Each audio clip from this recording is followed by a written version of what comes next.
The following program is sponsored by Friends of Life Outreach International.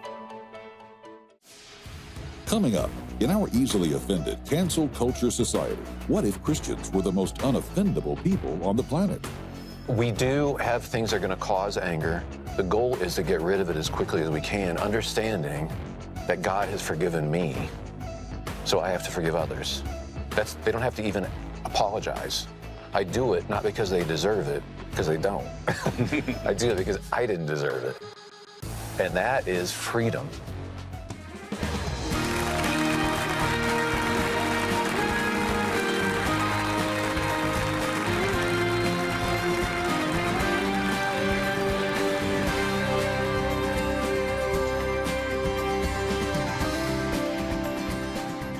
Hello, everybody. Welcome to Life Today. I'm Tammy Trent, and this is Randy Robison.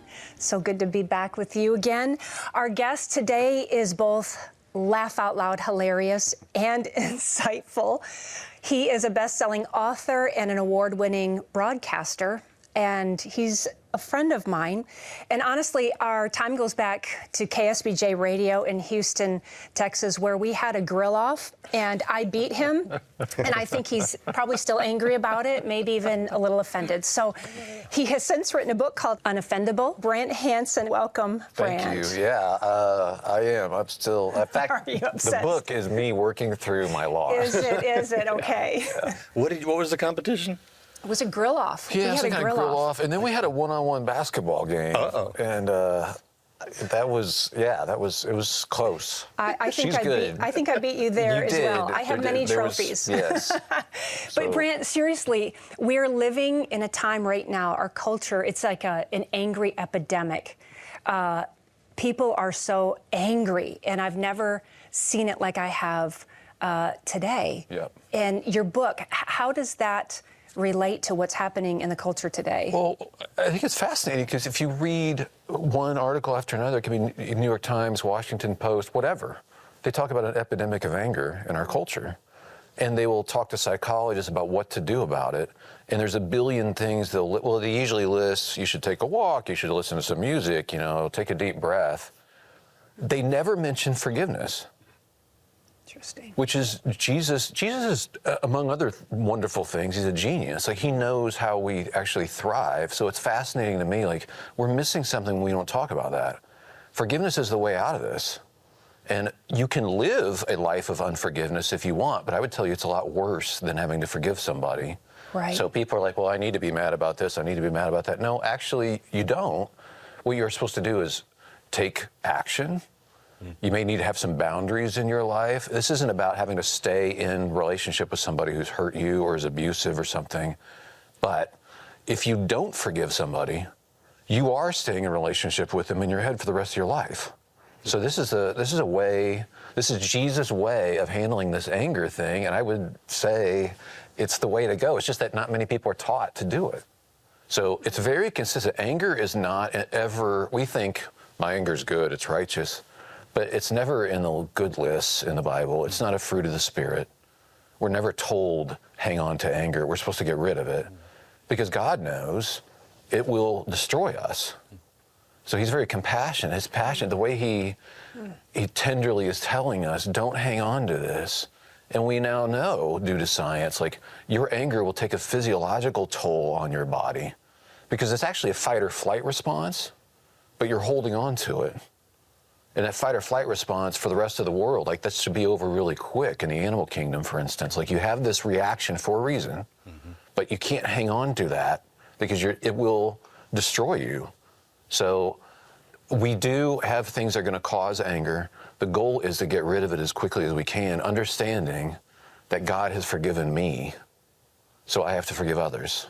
That's the basis. Whether someone deserves it or not, I forgive them. They don't have to even apologize. I do it not because they deserve it, because they don't. I do it because I didn't deserve it. And that is freedom, I would say. Yeah. So that's what I think the biblical wisdom is on this. Wow. I mean, for me, I don't know that I'm easily offended as much as I struggle more with moments of anger. And I think that even developed more later in life for me when my husband died. I found that I was having to manage a lot of things on my own.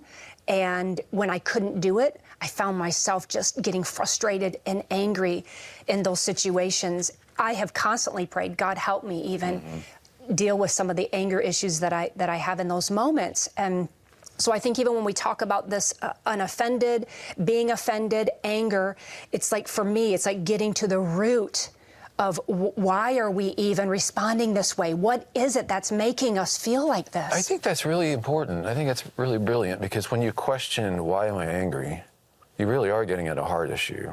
Yes. A lot of times you can be angry because you're ashamed. Somebody made you feel bad. You're angry at that person because they realize that you're not doing your job or something. Like, that's one reason people can be angry. You can be angry because you feel threatened. That's the most common. But then you ask, well, what is being threatened here exactly? And I do think as we get older, if you're a believer and you're following Jesus, you will be transformed over time. And you become less threatened by things. Because honestly, what can they take from you? Right. Like, It depends on where you put your value and your worth, right? Right. And honestly, even if it's your own life, you can be like, well, I already gave that away. So you become less threatenable, and you also could trust God more, like He's the one to mete out justice. So His anger is righteous. Like what Jesus does in the temple is righteous. Like God's anger all through the Hebrew scriptures is righteous, but ours, we're supposed to get rid of it. He's also allowed to judge. He's allowed vengeance. There's things that are His because He can be trusted with it. But for us, the wisdom all the way through the scripture is the anger resides in the lap of a fool. So you may think, well, I have good reason to be angry. That's the very thing you're supposed to forgive. But you don't want to hang on to this because it's going to kill you. And it also shows that you don't quite understand just how good God has been to you, because you're responsible and I'm responsible for Calvary. So I can't look at Jesus on the cross and say, I'm responsible for that, but I'm going to hold this against you. Like, that just doesn't make any sense. Now, Brant, you're taking away all my excuses for being angry and offended by some really terrible things in the world that I want to be angry and offended by. Isn't that interesting? Because it is hard to give that up. It's very difficult. I have people say, well, forgiveness is so hard. It is. It's hard. But it's not the hardest thing in the world. It's harder to live a life of unforgiveness. And you can be angry. Like, God doesn't take away your free will to be angry. You can take your anger and keep it if you want. All the way to the grave. People do it all the time. I got a tough question for you in a second. We'll get there. Yeah. But I'm curious, where does this come from? Is this something you've had to deal with? No, I have no. No, I do. I have, like a lot of people, you have stories in your background. And for me, it's tough stuff from childhood, family, trauma, and thinking, am I supposed to live in reaction to this the rest of my life? Or how am I supposed to handle this?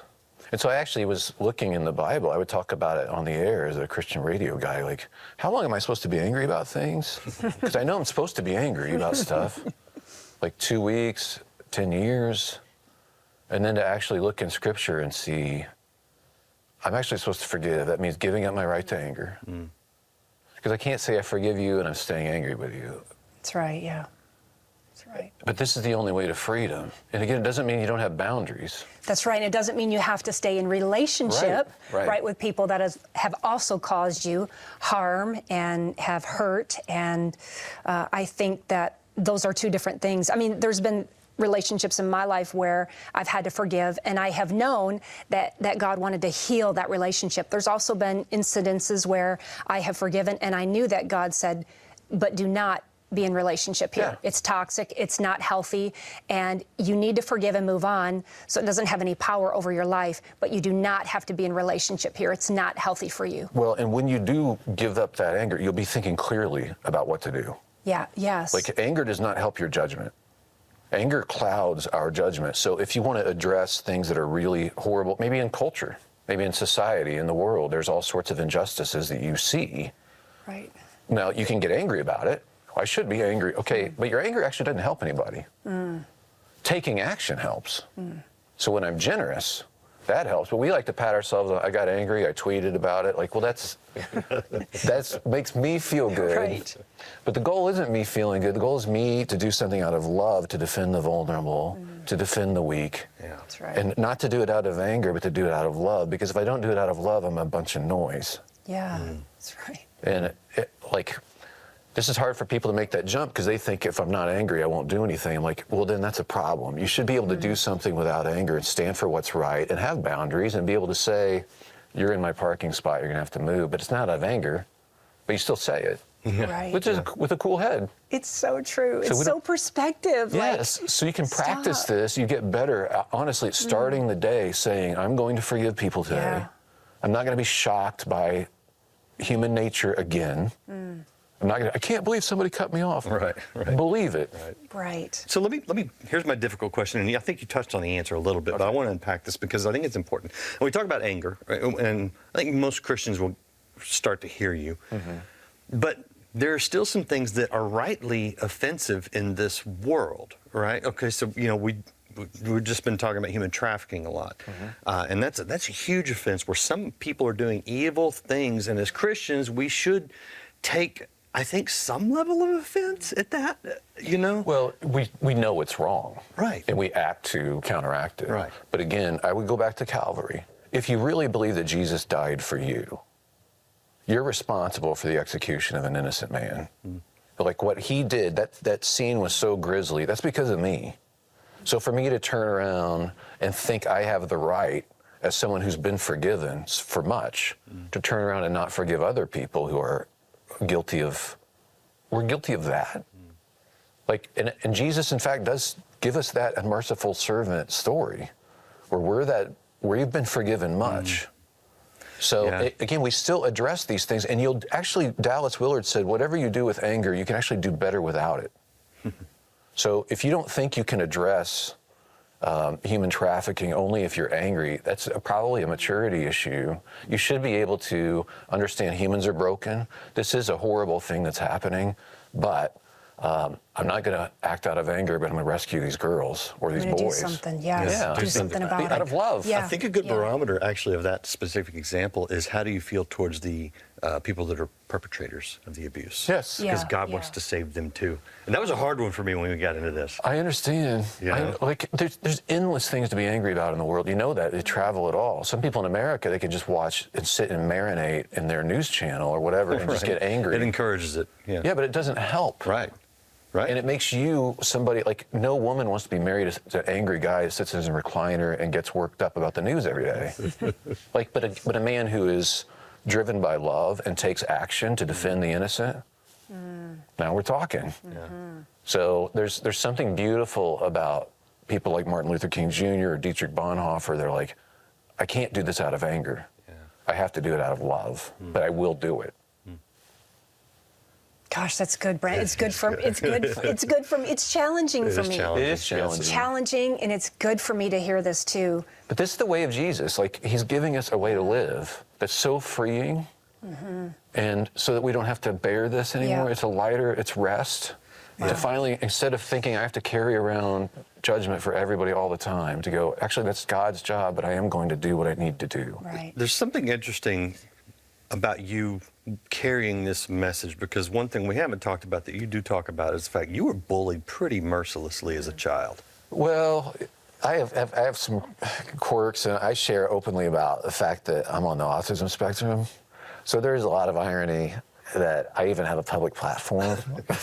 Yes. Yeah, right. So, yeah, but I think that's neat because I always feel like if anything good happens because you're awesome, like you've got all this talent or something, then it's like, well, he's awesome. Well, sure, yeah. But if you've got these glaring things, weaknesses, vulnerabilities, and then if something good happens. Or just differences. Yeah, whatever it is, whatever it's perceived to be, but it's like, then God gets the credit. Yeah. Like, I couldn't have charted that, like to have a best-selling book or whatever. I never even set out to do that. But it's been neat to look back and go, God, you forged a path for me in spite of stuff I've had to face or whatever. And all of that stuff that I went through, I now look at like, that's now a blessing. Yeah. Do you think you would be where you're at today if you had held on to the offenses and let the anger No carry you. way. Yeah. No way. And I've been married now for 33 years. And I have such a wonderful, life-giving relationship with my wife. Like, that couldn't happen if I'm stewing about all my past issues. Yeah. Because that's what happens. It ends up destroying relationships now. That's right. Because you haven't dealt with forgiving. It could be the worst offenses, but you haven't dealt with that.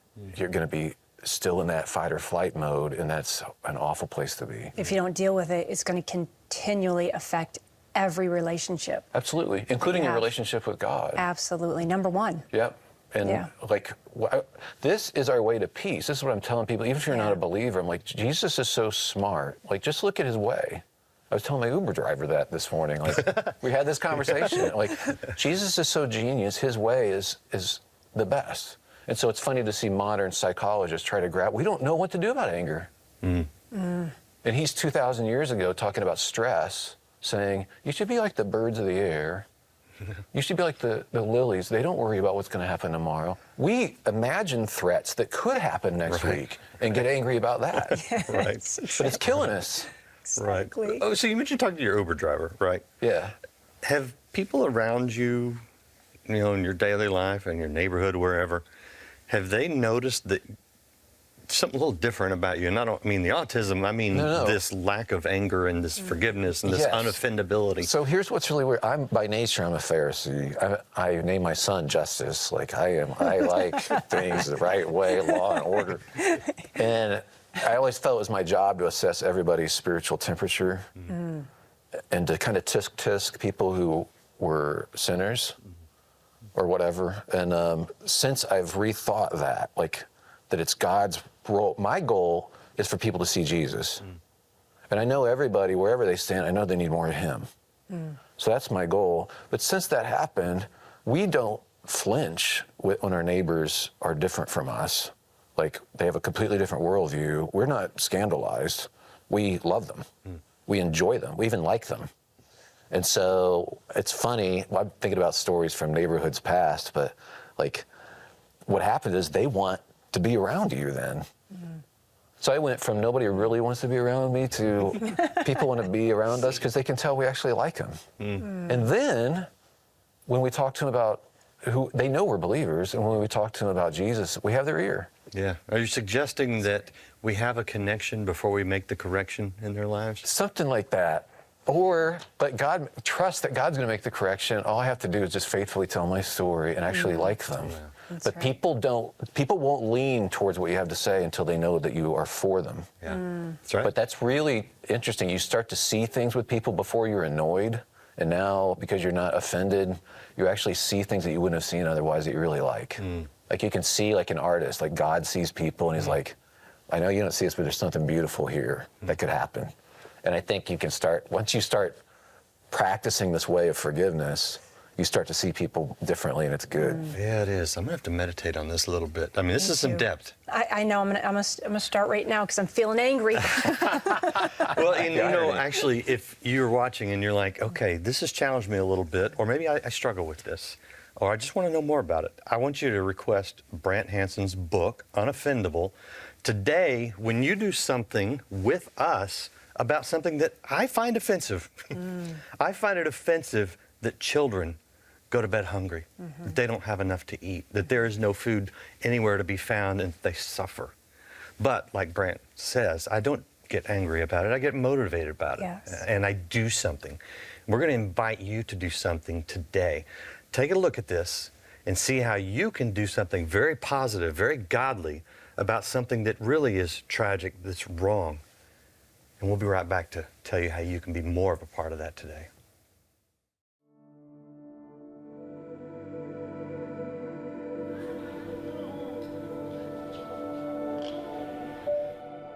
You have kept track of my sorrows. You have collected all my tears in your bottle.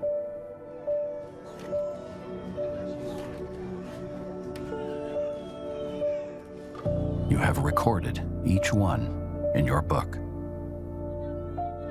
In this hut, right here, right now, they're mourning the loss of a 7-year-old girl.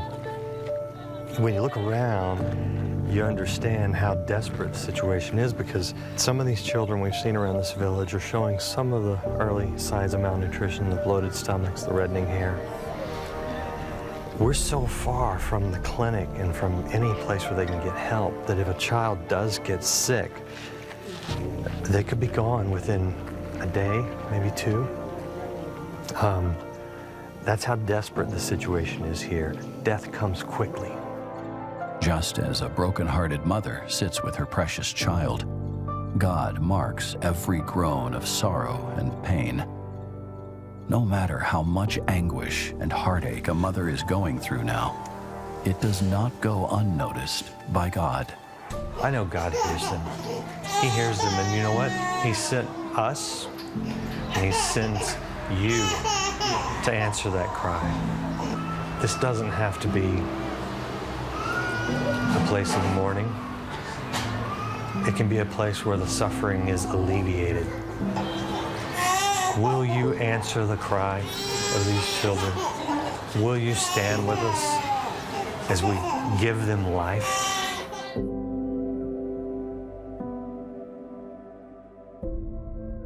It's hard to see those images. It's hard to relive some of those moments.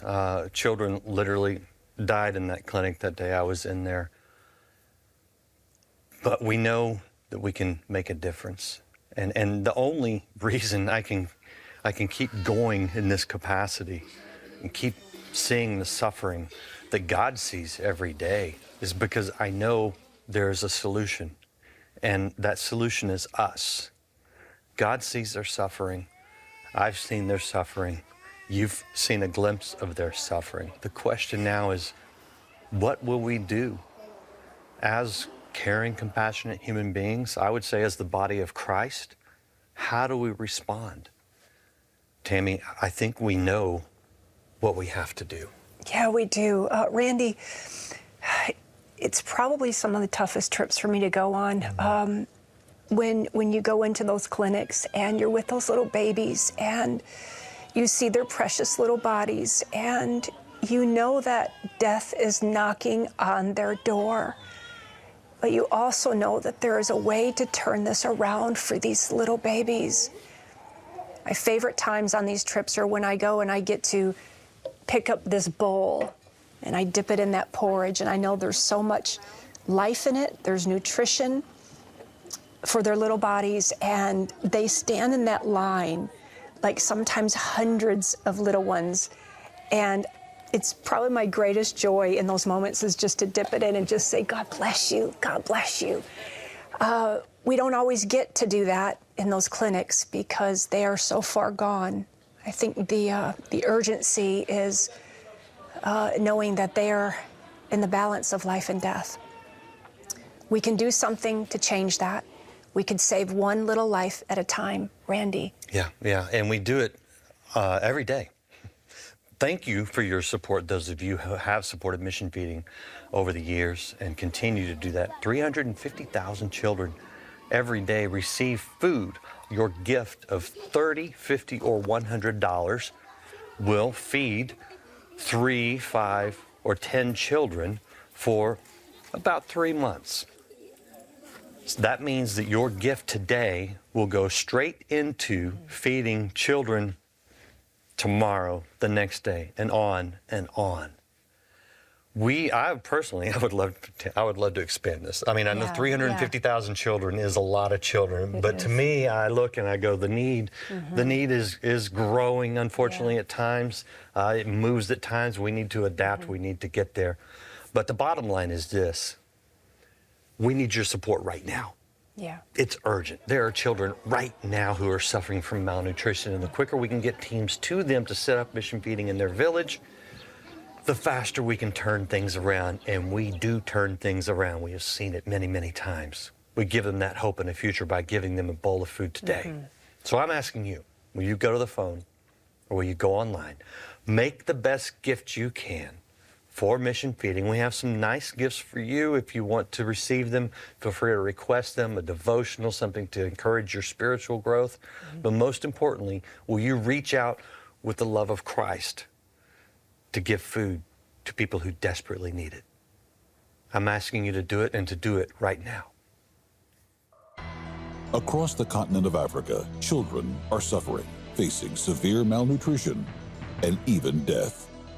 With food reserves gone and many areas experiencing severe famine, we urgently need to replenish supplies to keep feeding the 350,000 children who are counting on us. Through Life's Mission Feeding Outreach, your gift of love can be an answer to prayer for a hurting and hungry child in their time of need. Call now with your life-saving gift of $30, $50, or $100 to help feed and care for 3, 5, or 10 children for 3 full months. With your gift of any amount, we'll send you 365 days of courage. Filled with scriptures and words of encouragement, this daily devotional will give you the confidence that comes from knowing how God sees you. Take courage in Christ's love and be ready to conquer each day. With your gift of $100 or more, please request the Blessing Framed Art. This beautiful wall art will grace your home or office and serve as a daily reminder of God's blessing and kindness over your family.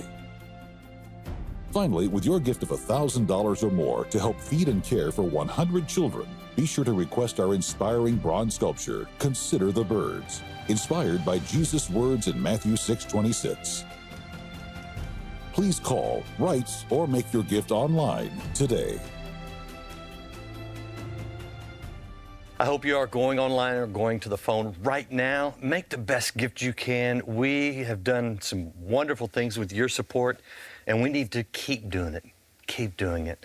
So thank you for that. And if you request Brant's book today, Unoffendable, we'd be glad to send that to you. And actually, you know what, Brant? You've got some more resources on your website. This would make a great small group discussion. Yeah, we filmed a 6-part series, so they're like 18 minutes long each one to start discussions. Then there's some questions and whatnot. So it's the Unoffendable study guide and video series. Your website?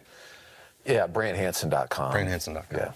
Great. Gosh, thank you so much for being here, Brant. It's been fun to catch up with you. Yes, totally. And I don't want this to offend you or anything, but I've kept the trophy all these years. Oh, my goodness. KSBJ, Trent Hansen Grill Off.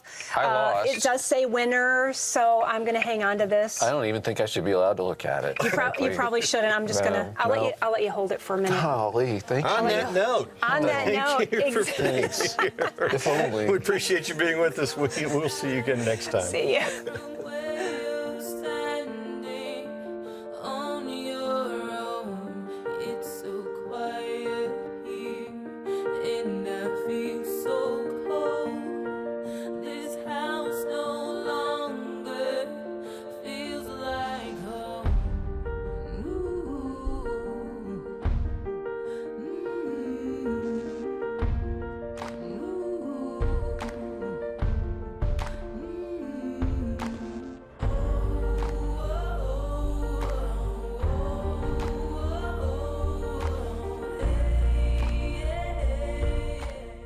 We see girls walk through the door so oppressed and so much pain, and then just to see them blossom. Nancy Alcorn from Mercy Multiplied, tomorrow.